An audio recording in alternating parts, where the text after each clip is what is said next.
4 hours away from Delhi, situated at the bank of Ramganga river, Muradabad is a city in Uttar Pradesh, India. The city is named after the Prince Murad, the son of Mughal Emperor Shah Jahan. Muradabad is renowned for its brass work and has carved a niche to itself in handicraft industry throughout the world. These handicraft work is being performed by these brass artists in their artistic colonies, as these artistic colonies act as a creative hub for artists, business owner, neighbors living and working in it.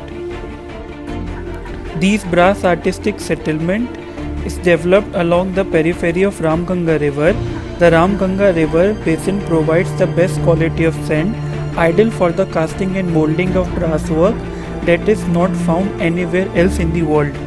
However, currently these brass artistic colonies in the present day scenario do face a lot of problems, which are lack of proper infrastructure, lack of proper sanitation, lack of lighting and ventilation, open waste dumping ground near settlement further leads to various diseases, and the settlement lies in flood prone region, due to which the government has decided to rehabilitate these brass workers onto the opposite side of river in coordination to sites allocated for rehabilitation scheme in correlation with the proposed master plan of Muradabad.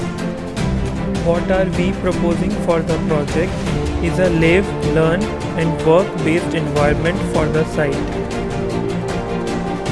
By doing various case studies and site surveys, I had designed some guidelines which act as a backbone for my concept and design development.